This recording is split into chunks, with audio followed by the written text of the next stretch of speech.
Hello, welcome back.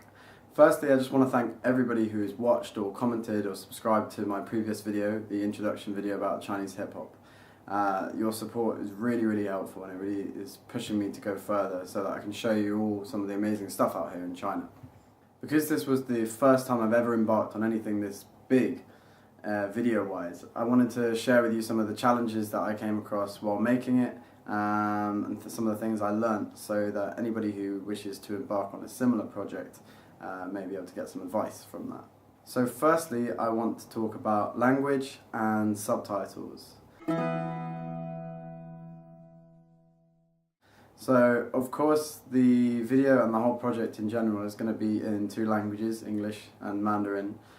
So this obviously raises quite a lot of challenges for me, because I need to subtitle everything I do so that it's available for you guys to enjoy and understand. Now, I've been learning Chinese for about 4 years, almost, in March, 4 years. So conversationally, I am at a pretty good level. But of course, in making this documentary, a lot of the language I use and a lot of the language used by the people I'm interviewing is very specific terminology about music or about scenes, and often a lot of it kind of slang words as well. So I'm discovering so much more than I've ever learnt in any classes or anything when it comes to how people actually talk about these subjects. So when I came to do the first interview, I hadn't really planned anything of how it was going to go. I had a few questions laid out, but I didn't really have a full script, and I hadn't received the answers back from the interviewee before. So when I met Al, we just had a conversation, pretty much. We had about a 40-minute conversation. We've got loads and loads of content in there. And when I came back from the interview, I put it all into Final Cut, and I looked at it and I thought, bloody hell, this is a lot of stuff to go through. And there's so much in here that I don't quite understand the nuances of what he's trying to say. I had a few initial approaches before I came up with what worked best for me. My first approach was to get everything in the right order, and then play the video and write down everything he says with the times of everything he says it. And that is quite an easy thing to do in your native language, but when you're doing it with Chinese, every 15 seconds I probably have to look up a new word and try and work out what he's trying to say, because it's often not a word used in a dictionary, because it's maybe slang or more of an underground kind of word. So I wrote a whole transcript probably for the first 10 minutes, and then after that I wrote it all out in English as well. For a 40-minute video, this was going to take me way too long, because it was taking me about an hour per 3 or 4 minutes worth of video. So I decided against this, and all I did was create a basic title on Final Cut Pro, added it there, and chopped it up at the end of every sentence, and then just wrote in what he said in English. Still looking up some of those words, but mainly having a less systematic approach and a more natural approach to translating what he said.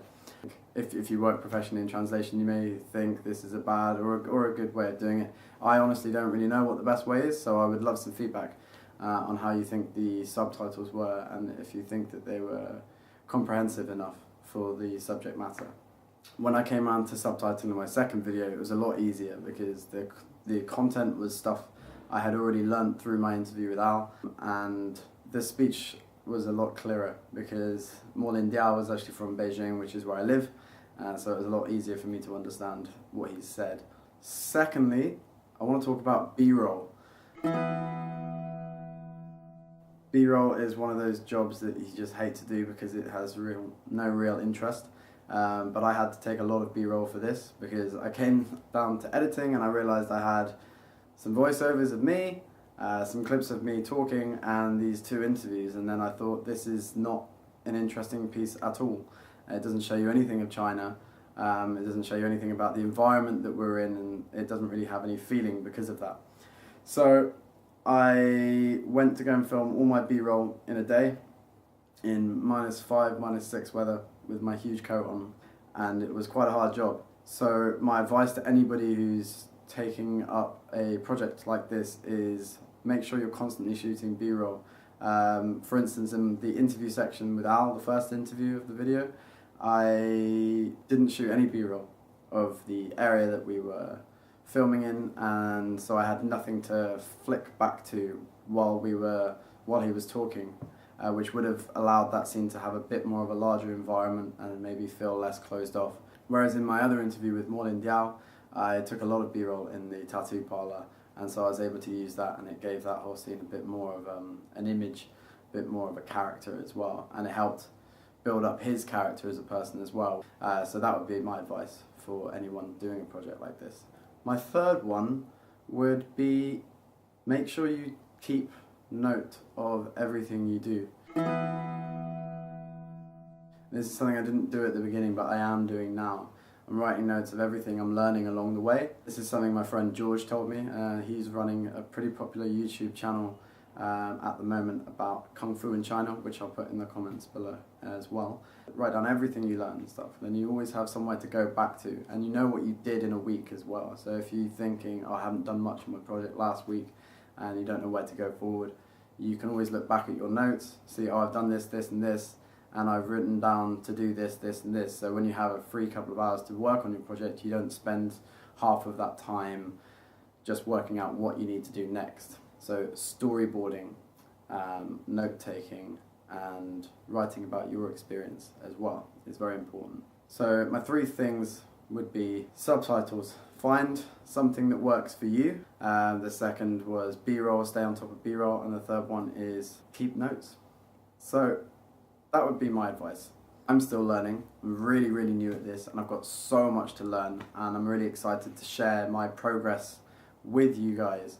So not only am I going to put out these videos, I'm also going to put out videos of how I'm making the videos as well. I would appreciate feedback from that as well. If there's anything that you liked or anything that hit home with you, I would love to know. Thank you so much. Take care and stay tuned.